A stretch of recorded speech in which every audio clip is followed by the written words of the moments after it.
आदरणीय दोस्तों, राम राम। भीकाराम डेंडान चैनल पर आपका हार्दिक अभिनंदन एवं स्वागत है। दोस्तों, मैं आपको सुना रहा था नलपुराण इतिहास, और नलपुराण इतिहास में आपको मैं सुना चुका हूँ 8 भाग तक। आज मैं आपकी सेवा में 9 नंबर का भाग लेकर के उपस्थित हुआ हूँ। तो दोस्तों, 9वां भाग पर चलने से पहले हम 8वें भाग की लास्ट कली देखते हैं कि 8वें भाग में हमने नलपुराण इतिहास का कौन सा प्रसंग सुना। तो दोस्तों, 8वें भाग में लास्ट कली का प्रसंग ये था कि गजमोतन और पन्नालाल फूलचंद जहाज से उतर करके और भौमासुर दाने की सारी सामग्रियों को, सारे माल खजानों को लेकर के दक्षिणपुर आ जाते हैं। दक्षिणपुर आते हैं तो रानी मंजिया पूछती है कि हे भैयाओं, मेरा कमर कहाँ है, मेरा लाल कहाँ है। तो पन्नालाल और फूलचंद कहते हैं कि बहना, तुम्हारा बेटा नल है जो पिछले जहाज में आ रहा है। पिछले जहाज में काफी माल है और माल में अगर कोई गड़बड़ी हो जाती तो हम लुट जाते। इस कारण से हमने उस जहाज में भेज दिया है कि इसमें किसी प्रकार की कोई गड़बड़ी नहीं होनी चाहिए। रानी मंजिया विश्वास करती है, गजमोतन भी विश्वास करती है, और जो वीरवरण नाम का घोड़ा था उसको भी ला करके महलों में बांध देते हैं। इधर को दूसरा दिन हो जाता है। दूसरा दिन हो जाता है तो रानी मंजिया धीरे धीरे मनी मन रोने लग जाती है। गजमोतन भी मनी मन रोने लग जाती है और अपनी सासू से पूछती है कि मैया, तुम तुम्हारे भाइयों से पूछो कि मेरा पतिदेव कहाँ है। रानी मंजिया फिर पूछती है तो अब वो पन्नालाल और फूलचंद कहते हैं कि बहना, चिंता करने की कोई बात नहीं है। समुद्र में लहर आ गई होगी, तूफान आ गया होगा, इस कारण से 1-2 दिन लेट हो सकता है। रानी मंजिया फिर विश्वास करती है, लेकिन गजमोतन है जो धीरे धीरे खाना पीना कम कर देती है। 2-3 दिन बीत जाते हैं। 2-3 दिन बीत जाने के बाद में जब वो बिल्कुल घबरा जाती है कि नल नहीं आया, तो पन्नालाल और फूलचंद मन में विचार करते हैं कि अब ये गजमोतन को यहाँ से किस प्रकार के राजा वीरसेन, राजा प्रथम की राजधानी में पहुंचाया जाए। तो अब पन्नालाल और फूलचंद रानी मंजिया से जाके कहते हैं कि बहना, तुम्हारी बहू है गजमोतन, नल की पत्नी, ये बिल्कुल परेशान है, इनका मन नहीं लग रहा है। हम ऐसे करें कि राजा प्रथम के यहाँ कोई उत्सव है, फंक्शन है, इसमें हम हमारी दोनों घरवाड़ियों को और गजमोतन को और आप भी हमारे साथ में चलो, राजा प्रथम की राजधानी में घूम के आएंगे, फंक्शन देख के आएंगे, जिससे इसका मन लग जाता है। अब राजा प्रथम की राजधानी की बात को सुन करके रानी मंजिया मना कर देती है कि भैया, मैं तो नहीं जाऊंगी, और तुम जाना चाहते हो तो तुम जा सकते हो, गजमोतन को ले जा सकते हो। तो पन्नालाल और फूलचंद दोनों रथ तैयार करते हैं, अपनी घरवाड़ियों को बैठाते हैं, गजमोतन को बैठाते हैं और नरबरगढ़ के लिए रवाना हो जाते हैं। इधर को नरबरगढ़ में राजा प्रथम का दरबार लगा हुआ था। उसी टाइम पे पन्नालाल और फूलचंद पहुंच जाते हैं। पन्नालाल और फूलचंद को देख करके राजा प्रथम बड़ा प्रसन्न होता है कि मैंने इनके सामने जो 2 शर्त रखी हुई थी, शायद उनको वो पूरा करके लाए हैं। तो पन्नालाल और फूलचंद दोनों राजा को प्रणाम करते हैं और राजा से कहते हैं कि राजा, आपने हमसे कहा था कि 1 गोट के बदले बाकी की गोट 15 गोटों को लाओ, और एक मोचड़ी है जैसी दूसरी मोचड़ी को लाओ। तो हम पूरी 16 गोट करके लाए हैं, दूसरी मोचड़ी को भी लाए हैं, और 16 गोटन से खेलने वाली और मोचड़ी को पहनने वाली हम ये लड़की गजमोतन को भी लाए हैं। तो अब राजा प्रथम बड़ा प्रसन्न हो जाता है और कहता है कि पन्नालाल और फूलचंद दोनों मांगो, मुंहमांगी इनाम पा सकते हो।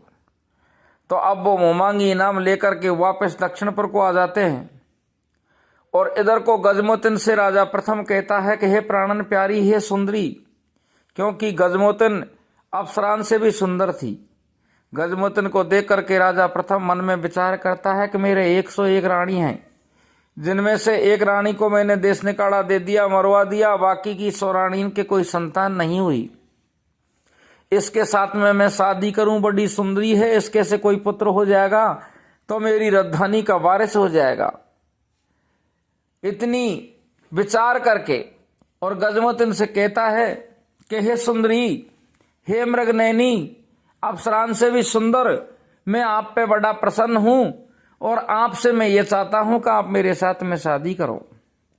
गजमोतन इतनी बात को सुन करके कहती है कि महाराज, मैं आपके साथ लिए शादी करने के लिए तो बिल्कुल तैयार हूं, लेकिन मेरी एक शर्त है, शर्त को मानना पड़ेगा। राजा कहता है कि मुझे शर्त मंजूर है, बताओ शर्त कौन सी है। तो राजा प्रथम से गजमोतन कहती है कि महाराज, जो नलपुराण इतिहास संपूर्ण सुना देगा, पूरे नलपुराण इतिहास को सुना देगा कोई भी पंडित, तो मैं आपके साथ में शादी करने के लिए तैयार हो जाऊंगी। तो इधर को अब राजा ने का हुक्म, राजा तुरंत जितने भी पंडित थे नगरी के अंदर, नरवरगढ़ के अंदर, उनको बुलाता है और उनको बुला करके कहता है कि मेरी गजमोतन है, इसको नलपुराण सुनाओ। ये नलपुराण प्रसन्न हो जाएगी सुन के, तो ये मेरे साथ में शादी करेगी, हस्तिनापुर नरवरगढ़ का वारिस पैदा हो जाएगा। तो अब क्या होता है, इधर को राजा प्रथम तो पंडितों को बुला करके नलपुराण सुनाने के लिए तैयार हो जाता है और इधर को फूलचंद और पन्नालाल दोनों दक्षिणपुर पहुंच जाते हैं। दक्षिणपुर जाते हैं, रानी मंजा पूछती है कि भैया ओ, मेरी बहू कहाँ है। तो अब पन्नालाल और फूलचंद कहते हैं कि बहना, उसको तो नरवरगढ़ बहुत अच्छा लगा, वो फंक्शन बहुत अच्छा लगा और वो राजा प्रथम की राजधानी में रुक गई कि मैं तुम्हारे साथ में नहीं चलूंगी, यहीं चलूंगी। अब रानी मंजा मन में विचार करने लग जाती है कि इसमें भी मुझे कुछ धोखा होने वाली बात लगती है, लेकिन जो कुछ होगा विधि का विधान होगा, जो देखा जाएगा, वो अपने भाइयों से कुछ नहीं कहती है। और इधर को देखो, अब पहुंचते हैं नल राजा के पास में, प्रसंग को ले चलते हैं नल राजा के पास में कि नल को पन्नालाल और फूलचंद दोनों मामान ने धक्का दिया जहाज से बीच समुद्र में। तो वो समुद्र में पानी में जैसे ही गिरता है तो दोस्तों उसके गले में 7 मणियों की माला गिरी हुई थी। उसके गले में 7 मणियों की माला थी। तो वो मणियों को ऐसा वरदान था कि मणि जैसे ही पानी के अंदर जाती तो पानी दूर हट जाता था, रास्ता दे देता था। इस तरीका से पानी रास्ता देता गया और नल धीरे धीरे धीरे धीरे धीरे धीरे नागलोक को पहुंच जाता है। नल तो नागलोक को पहुंच जाता है और इधर को राजा प्रथम नरवरगढ़ के अंदर पंडितों को बुला करके नल पुराण सुनाता है। और जैसे ही पंडित आते हैं तो कोई विष्णु की कथा कहता है तो गजमोतन मना कर देती है कि महाराज ये नल पुराण नहीं है। कोई आके शंकर की कथा कहता है, कोई आके इंद्र की कथा कहता है, कोई किसकी कथा कहता है। तो इस तरीका से गजमोतन मना कर रही है कि महाराज ये नल की कथा नहीं है। अब राजा का आदेश, राजा के तो इच्छा थी कि मैं इस लड़की के साथ में शादी करूं, ये बहुत सुंदर है। तो वो देश विदेश में भी निमंत्रण भिजवा देता है और सारे पंडितों को सूचना करवा देता है कि मेरे पास में नरवरगढ़ के अंदर पंडित आवें और नल पुराण सुनाएं। जो नल पुराण सुना देगा और मेरे एक यहाँ एक सुंदर कन्या है, वो नल पुराण को मान लेगी कि ये नल पुराण सही है, तो उसको मुँह मांगी इनाम दी जाएगी। तो आप अच्छी तरह से जानते हैं कि सुर नर मुनजन की ये रीति, स्वार्थ लाग करे सब प्रीति। सारे पंडित धन की इच्छा से एक एक करके राजा प्रथम की राजधानी में जाते हैं, नल पुराण सुनाते हैं, लेकिन गजमोतन उनको नहीं मानती है, कहती है कि महाराज ये झूठा है, ये नल पुराण नहीं है। इस तरीका से क्रम चलता रहा। 1-2 दिन बीत जाते हैं और इधर को राजा नल है जो नागलोक में पहुंच जाता है। नागलोक में जाता है और नागलोक में जैसे ही जाता है तो नाग नल को देख करके एकदम से घबरा जाते हैं कि ये तो ऐसा सुंदर लग रहा है, लंबा चौड़ा पूरा बलवान है, अरे ये तो अच्छा पट्टा है, जवान है, ऐसा लगता है कि मानो कोई राजा है। और हमारे राजा वासुकी अभी किसी की कैद से मुक्त होके आए हैं, छूट के आए हैं। अगर ये दोबारा से हमारे राज्य पे कब्जा कर लेगा, हमारे राजा को बंदी बना लेगा, तो हम फिर अनाथ हो जाएंगे। तो अब नाग है जो नल को मारने की पूरी कोशिश करते हैं, लेकिन नागों का एक पेच नहीं चलता है। तो अब सारे नाग जाते हैं और जाकर के जो नागों का सेनापति था, प्रधान सेनापति था तक्षक नाग से जाके कहते हैं कि तक्षक, हमारी सेना के अंदर, हमारी राज्य के अंदर एक ऐसा पुरुष आया है, वो देखने में बड़ा बलवान लगता है, सुंदर भी है, ऐसा लगता है कि मानव विद्याओं से भरपूर है, बलवान है, उसको कोई न कोई तरीका से रोका जाए, मारा जाए। नहीं, हमारा महाराज है वासुकी, अगर ये फिर से बंदी बन गया तो हमारे सामने समस्या आ जाएगी। तो अब तक्षक नाग क्या करता है कि जिस रास्ते से नल है राजधानी की तरफ बढ़ रहा था, उसी रास्ते से एक सीधी सट, एक सुंदर सी लकड़ी बन के रास्ते में गिर जाता है। नल राजा जैसे ही आगे बढ़ता है तो सुंदर लकड़ी को देख करके मन में विचार करता है कि कितनी सुंदर लकड़ी है, इसको मैं उठा लेता हूं। तो अब नल पीछा से पकड़ के उसको उठाता है और अपने कंधे पे रख लेता है, एक हाथ से पकड़ लेता है, कंधे पे रख लेता है। कछु आगे बढ़ता है और आगे बढ़ने के बाद में विधि का विधान देखो, नल को पीठ में खुजली हो जाती है। पीठ में जैसे ही खुजली होती है तो नल विचार करता है कि लकड़ी से मैं पीठ को खुजाड़ूं। तो वो नल जैसे ही पीठ को खुजाड़ता है तो अब पूंछ की तरफ से नल ने वो लकड़ी पकड़ रखी थी और मुख पीछे की तरफ था। जैसे ही वो खुजाड़ता है, तक्षक नाग पीठ में राजा नल को डस लेता है। जैसे ही राजा नल को वो डसता है तो राजा नल एकदम से घबरा जाता है, पसीना आने लगते हैं और इधर को वो सरप बन के वहां से भाग जाता है तक्षक नाग। तो और राजा नल बिल्कुल परेशान हो जाता है, प्यास सताने लगती है, चक्कर आने लगते हैं और चक्कर आते आते धीरे धीरे चलते चलते और जहर का असर होता जाता है और वो राजा वासुकी की जो फुल बगिया थी, साईं बाग था, उसमें जाकर के गिर जाता है। उसमें जाके गिरता है, बेहोश हो जाता है और बेहोश पड़े पड़े धीरे धीरे दिन, उस दिन को सारा दिन बीत जाता है दोस्तों। तो अब क्या होता है कि नल पे तक्षक नाग का जहर पूरी तरीका से काबू कर लेता है और काबू करने के बाद में उसके प्राण पखेरु उड़ जाते हैं। कहने का मतलब नल खत्म हो जाता है। लेकिन दोस्तों वेद पुराण ऐसा कहते हैं कि ये सर्प काटना, जल में डूबना, ये अकाल मृत्यु होती हैं। अगर कोई अच्छा सा वैद्य हो, जानकार सा कोई ज्योतिष हो, दवा देने वाला हो, तो सर्प के काटने वाले को 7 दिन तक बचाया जा सकता है, क्योंकि इसका जीव ब्रह्मांड में चढ़ जाता है और जीव पे यमराज हमला नहीं करता है, क्योंकि विधि का विधान नहीं होता है कि उसकी मृत्यु हो जाए। यमराज नहीं आता है, उसके जीव को नहीं ले जाता है और वो 7 दिन तक ये ब्रह्मांड में जीव घूमता रहता है। इधर को 1 दिन बीत जाता है, 2 दिन बीत जाते हैं और इस तरीका से बीतते बीतते 4 दिन बीत जाते हैं। 4 दिन बीत जाते हैं, वहां तो राजा नल की मृत्यु हो जाती है और इधर को राजा नल की जैसे ही मृत्यु होती है तो नरवरगढ़ के अंदर जो नल की धर्म पत्नी थी गजमोतिन, उसको अपशगुन होना चालू हो जाते हैं। अपशगुन कैसे होते हैं कि माथे की बिंदिया है जो छूट के अपना आप गिर जाती है। अरे केसों में, मांग में जो सिंदूर लग रहा था वो बहने लग जाता है और हाथ के जो चूड़े पहन रखे थे, चूड़ियां पहन रखी थी, वो भी एक एक करके झड़ने लग जाती हैं। गजमोतिन मन में विचार करती है कि हो न हो मेरे पति पे कोई संकट है।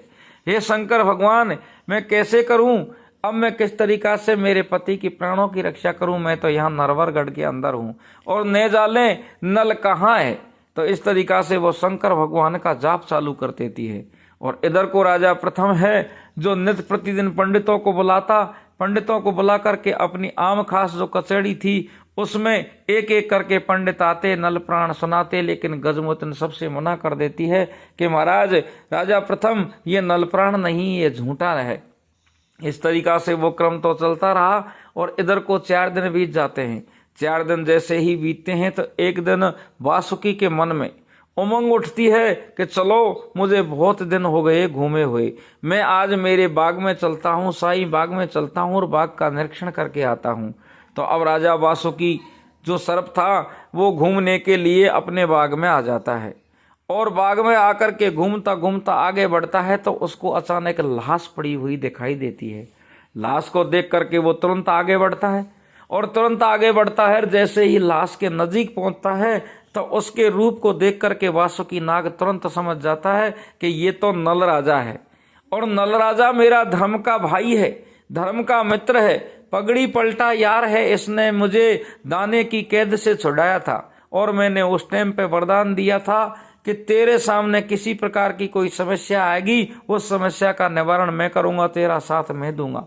तो अब वासुकी नाग है जो घबरा जाता है, मन में विचार करता है कि मेरा मित्र मेरे से मिलने के लिए आ रहा था और न जाने क्या हो गया, ये खत्म हो चुका है, मैं इसकी रक्षा नहीं कर सका। तो अब वासुकी नाग है जो नल के शरीर को पूरे को निरीक्षण करता है, देख रहा है कि होठ नीले पड़े हुए हैं, पूरा शरीर नीला हो चुका है।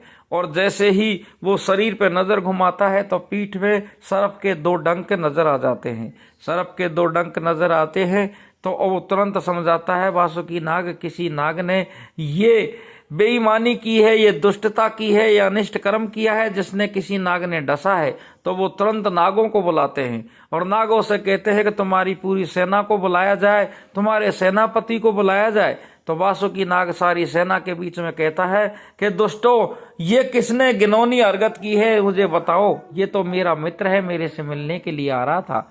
इतनी बात को सुनकर के वासुकी नाग का पुत्र, बड़ा पुत्र तक्षक कहता है कि पिताजी, ये कर्म तो मैंने किया है, मैंने इसको खत्म किया है, मैंने इसको डसा है, क्योंकि मैंने ये सोचा था कि मेरे पिताजी अभी अभी 5-6 दिन पहले किसी की जेल से, किसी की बंधन से मुक्त होकर के आए हैं और दोबारा ये मृतलोक का प्राणी यहाँ कहां कैसे आ गया। अगर मेरे पिता को फिर से बंदी बना लेगा तो हम अनाथ हो जाएंगे, इस कारण से मैंने इसको डसा है।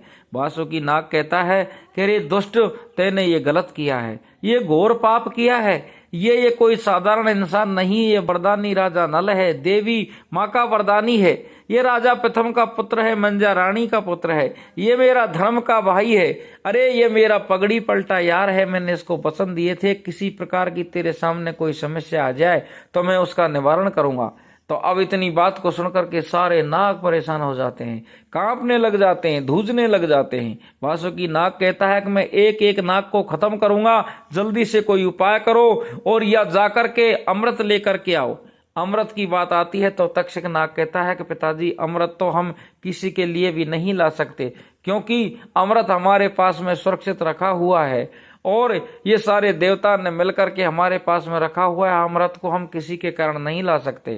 तो अब वासुकी नाग कहता है कि अमृत को नहीं ला सकते तो कोई और भी तरीका निकालो जिससे मेरा दोस्त जीवित होना चाहिए। तक्षक नाग कहता है कि पिताजी, मेरे खाए हुए को, मेरे डसे हुए को मैं 7 दिन तक बचा सकता हूं, जिसमें तो इसको 5 दिन हुए हैं। तो वासुकी नाग कहता है कि तक्षक जल्दी से उपाय करो। तो तक्षक जाता है और जाकर के उसकी पीठ में जैसे डंक मारे थे डसने के लिए, उसी डंकों पे जाकर के अपने मुंह लखा करके और पूरे जहर को शरीर से ईंच लेता है। जैसे ही पूरे जहर को ईंचता है तो अब राजा नल के आंख खुलने लगती हैं, धीरे धीरे अपने हाथ पांव को हिलाने लग जाता है और राजा नल होश में आ जाता है। राजा नल जैसे ही होश में आता है और खड़ा होता है तो वासुकी नाग बड़ा प्रसन्न होकर के मनुष्य की देही में आता है और अपने दोस्त से गले लग के मिलता है और कहता है कि दोस्तों, आपको मेरे नागों ने बहुत परेशानियां की, बहुत समस्या की, आपके सामने मेरे नागों ने दुष्टता की, इन नागों की तरफ से मैं आपसे माफी मांगता हूं। तो दोस्तों, अब वासुकी नाग और नल राजा के बीच में मित्रता हो जाती है। मित्रता पहले ही थी लेकिन और ज्यादा घनिष्ठ मित्रता हो जाती है और मित्रता को लेकर के, मित्र को लेकर के वासुकी नाग अपने महलन में पहुंच जाता है। महलन में जाकर के उसकी अच्छी तरीका से, अरे नल राजा की अच्छी तरीका से सेवा करता है, नहाने के लिए जल भरवाता है, अच्छे कपड़े पहराता है, अच्छे अच्छे पकवान बनाता है खाने के लिए।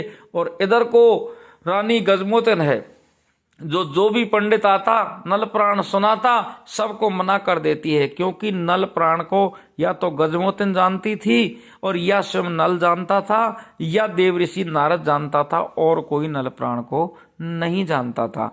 इधर को रानी मंजा है जो भी लच्छी सेठ के यहाँ दक्षिणपुर में दिन रात रो रही है, क्योंकि अपशगुन हो रहे हैं, क्योंकि माता संसार में ऐसी होती हैं जो पुत्र दूर हो और रोने लग जाए तो उसकी आंचलों में दूध आ जाता है, जिसमें माता को सारी बातों को पता लग जाता है कि मेरा पुत्र इस टाइम पे संकट में है। तो देखो विधि का विधान, इधर को तो उसकी माता रो रही है और इधर को नरवरगढ़ के अंदर उसकी घरवाली गजमतिन रो रही है, और इधर को नल है जो मर के फिर जीवित होकर के अपने दोस्त वासुकी के साथ महलन में बड़ी खुशी से रह रहा है। 2-4 दिन बीत जाते हैं। तो दोस्तों अब ये प्रसंग काफी लंबा हो चुका है।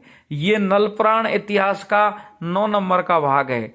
8 नंबर के भाग में आपको पहले सुना चुका हूं। अब यहां से आगे की कथा मैं आपको भाग नंबर 10 में सुनाऊंगा। जब तक के लिए राम राम दोस्तों। जय हिंद, जय भारत।